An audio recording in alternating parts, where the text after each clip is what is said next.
Vivre en société engendre bien souvent des frictions entre les franges de la population. La Côte d'Ivoire a traversé durant une décennie des tensions graves entre ses fils et ses filles, ce qui a abouti à une crise armée en 2002 qui s'est achevée en 2011. Dans cette grisaille, teintée de douleur et d'amertume, le sport aura toujours su consolider le tissu social ivoirien, empêchant que le pire n'arrive. C'était une époque assez difficile, c'était tendu, une situation assez difficilement vécue par l'ensemble des populations. Et puis le sport, facteur de rapprochement et de cohésion sociale, a pris tout son sens lors de ces différents événements-là. Ce stade, désormais appelé Stade de la Paix de Bouaké, est ancré dans le cœur des Ivoiriens. Théâtre du début de la réconciliation entre les enfants de la Côte d'Ivoire, mais aussi lieu du miracle footballistique ivoirien lors du quart de finale Mali-Côte d'Ivoire. Ce 3 février 2024, les Ivoiriens à l'unisson assistent au sursaut d'orgueil des éléphants suscités par les spectateurs du match ayant pris conscience de la force du 12e homme. C'est tout un peuple qui est en train d'entonner l'abidjanaise pour pousser à nouveau son équipe à la victoire. Laissons vivre le moment.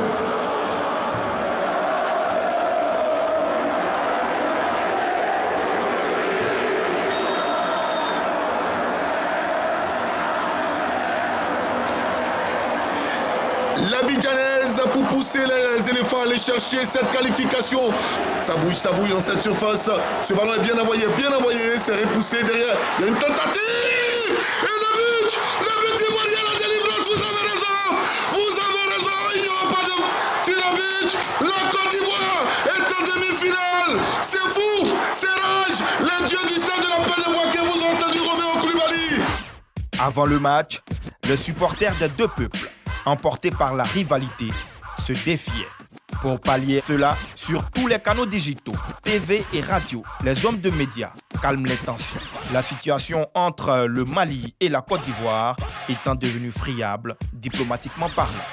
Chapeau aux Ivoiriens, à leurs supporters, mais aussi chapeau à nos frères maliens, parce que certains parmi eux, ayant vu ce qui s'est passé, ont appelé les autres au calme, à un changement de comportement, un dépassement de soi et surtout à regarder autrement les frères ivoiriens.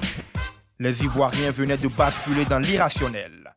Le terme humilité, repris en chœur par toutes les populations vivant en Côte d'Ivoire et au-delà.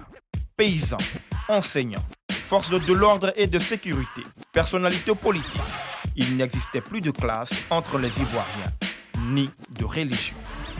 On a vu des Ivoiriens qui se sont levés comme un seul homme. On a vu des Ivoiriens qui ont sympathisé. On a vu des Ivoiriens qui ont laissé de côté les barrières ethniques, religieuses et tout ce qu'on peut imaginer et qui ont défendu ensemble la Côte d'Ivoire. C'est incontestablement un moyen très efficace. Je veux parler du sport, je veux parler du football. Un moyen très efficace pour pouvoir resserrer les liens. Ils ne savaient pas que c'était impossible, alors ils l'ont fait. Ce 11 février 2024, les éléphants de Côte d'Ivoire montaient pour la 3e fois sur le toit de l'Afrique. Personne ne vendait cher la peau des éléphants puisqu'ils avaient été humiliés par la Guinée équatoriale, le Zalang national. La bataille n'a pas été facile, mais finalement jusqu'au bout, il y a eu la victoire des éléphants. On ne peut que s'en réjouir. Toute cette épopée fantastique, inédite dans le sport africain, prend sa genèse dans l'amitié séculaire qui lie le pays des éléphants à celui des lions de l'Atlas. Le président Félix Houphouët-Boigny et le roi Hassan II étaient loin de s'imaginer la portée de leur amitié et surtout de son application dans le domaine sportif. Deux peuples, une même histoire, un destin lié par l'histoire et par ses hommes. Ivoiriens et Marocains repartent encore plus frères que jamais grâce à ce match Zambie-Maroc qui sauve les éléphants de l'élimination précoce de leur propre cas. 2025, c'est au Maroc que la messe du football se tiendra. 23 pays qui iront à l'assaut du trophée détenu par le commando Afa et Emers. Le royaume chérifien se présente comme le centre du football africain au regard du nombre de compétitions qui s'y dérouleront cette année, tant au niveau des hommes que des femmes. Nous sommes champions en titre et donc les Ivoiriens ont foi que la Côte d'Ivoire pourra défendre son titre au Maroc. Mais en plus, au-delà de ça, on a un lien particulier avec le Maroc. Supporter le Maroc quand il ne joue pas face à la Côte d'Ivoire et puis vraiment rendre cette Coupe d'Afrique des Nations au Maroc intéressante. C'est vrai qu'on ne va pas la rendre plus intéressante que celle de la Côte d'Ivoire, mais quand même, on va accompagner les Marocains dans ce challenge-là afin que ce soit l'une des meilleures CAN. Les médias qui participent à la vulgarisation du sport en Afrique partagent aux populations les valeurs du sport, fraternité, amitié, vivre ensemble et surtout le fair play.